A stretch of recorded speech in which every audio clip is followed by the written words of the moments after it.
अस्सलामु अलैकुम रहमतुल्लाहि व बरकातुहू। तहज्जुद फ़र्ज़ नमाज नहीं है, लेकिन ये फ़र्ज़ नमाज के बाद ऐसी नमाज है जिसे रसूलुल्लाह सल्लल्लाहु अलैहि वसल्लम बाकायदगी से पढ़ा करते थे। आप सल्लल्लाहु अलैहि वसल्लम कुछ मर्तबा जो तहज्जुद की नमाज छोड़ी थी, सिर्फ इसलिए छोड़ी थी कि ताकि देखने वाले और पढ़ने वाले तहज्जुद की नमाज को अपने ऊपर फ़र्ज़ ना कर दे और मुश्किल में ना पड़ जाए, वरना रसूलुल्लाह सल्लल्लाहु अलैहि वसल्लम ने कभी तहज्जुद की नमाज कज़ा नहीं की थी। और फ़र्ज़ नमाज के बाद जिस नमाज की सबसे ज़्यादा फजीलत है वो और जो अल्लाह को सबसे ज़्यादा महबूब है वो तहज्जुद की नमाज है। तहज्जुद की नमाज सिर्फ दुआएं जल्दी नहीं कबूल होती, बल्कि तहज्जुद की नमाज से इंसान को जीने का सलीका मिल जाता है। तहज्जुद की नमाज से इंसान सीखता है कि उसका अपने रब से क्या रिश्ता है। तहज्जुद वो जो बारिश के बाद 7 रंगों की धरक बना सकता है, उसके लिए दुख को सुख में बदलना भला क्या मुश्किल। बस अपने रब से जुड़े रहिए और कुर उम्मीद होकर मांगते रहिए। और रब करीम हर चीज़ पर कादिर है, उसके लिए कुछ भी मुश्किल या फिर नामुमकिन नहीं है। शदीद दर्द में रब को दी हुई सब्र या फिर दुआ जब अर्श तक पहुंचती है तो कबूलियत की मौजज़ात होकर रहती है। तुम जब आसमान पर मुतराशी निगाहों से देखते हो तो अल्लाह तुम्हें यूं जवाब देता है, और हम देख रहे हैं बार बार तुम्हारा आसमान के जानिब देखना, तो हम तुम्हें जरूर फेर देंगे उसके जानिब जिसमें तुम्हारी खुशी है। तहज्जुद की दुआएं तो दुनिया बदल देती है, तुम तो फिर नसीब का रंग बदल रहे हो। अल्लाह ने आपका दिल टूटते हुए और आपके रूह को तबाह होते हुए देखा है, आपको रोते हुए देखा है, आपके आंसू देखे हैं और आपके दिल के 1000 टुकड़े होते हुए देखे हैं। अल्लाह हर छोटी चीज़ को जानता है। अल्लाह जानता है कि आपकी ज़िंदगी में क्या क्या मुश्किलात से आप गुजर रहे हैं। सब्र करें, वो जल्द आपकी मदद करेगा।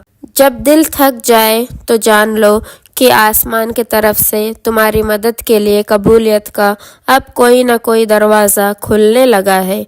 अल्लाह तुम्हारा दिल नहीं मोड़ रहा, क्योंकि वो तुम्हारी नसीब मोड़ चुका है। जिन दुआओं पर तुम वसवसों में पड़ रहे हो, अल्लाह उन दुआओं से पहले ही उन दुआओं की कबूलियत लिख चुका है। वो अपनी कुन फरमाएगा और कोई भी उसका हुक्म टाल नहीं पाएगा। तहज्जुद तक तो अल्लाह ने तुम्हें खुद ले जाता है, क्योंकि तुम्हारी दुआओं पर कुन फया कुन की मुहर लगनी होती है। तभी तो कहते हैं ना, तहज्जुद तो सफ़र है कुन से फया कुन तक। दुआ की कबूलियत में अगर तुम्हारे ऊपर आजमाइश आई हुई है तो यकीन रखो कि जितनी तकलीफ तुम इस वक्त उठा रहे हो ना, उससे भी ज़्यादा खूबसूरत तरीके से तुम्हारी दुआ कबूल होगी। जब दुआएं तहज्जुद के सजदे में दिल से निकलते हैं ना, तो अल्लाह सुब्हानो तआला से कुन लगा कर ही दम लेती है। खूबसूरत कहानियाँ हकीकत में यूं ही नहीं बन जाती, इनमें सब्र और तवक्कुल और दुआ बेमिसाल होती है। आसमान से कैसे मौजज़ों का नसूर होता है जब हर तकलीफ, गम, दुख मिटा कर रख दी जाती है। मान लो और जान लो कि तहज्जुद की दुआएं अपने संग कबूलियत की तोहफे ज़रूर ले आती है। तहज्जुद में कुछ ख़ास है, तभी मेरे अल्लाह ने इसको इतनी फजीलत वाली इबादत कहा है। कुछ तो है, तभी अल्लाह इस इबादत के लिए पहले आसमान पर आता है। कुछ तो ख़ास है जब अल्लाह किसी किसी को चुनता है। जिनको चुन लेता है ना, फिर उनके लिए मौजज़े करता है। तुम इन सर्द रातों में जब अपना गर्म बिस्तर छोड़कर उसके सामने उसके सबसे लाडली इबादत तहज्जुद के लिए खड़े होते हो ना, तो वो तुम्हें देख रहा होता है और कहता है कबूलियत का मंजर करीब है, तुम शुक्र के सजदे की तैयारी करो। सुभान अल्लाह।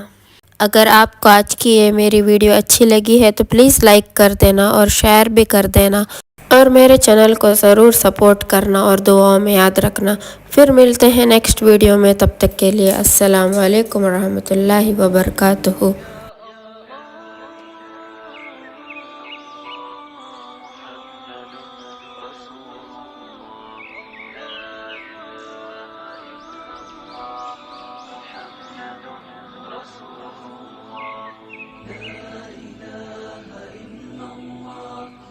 محمد رسول الله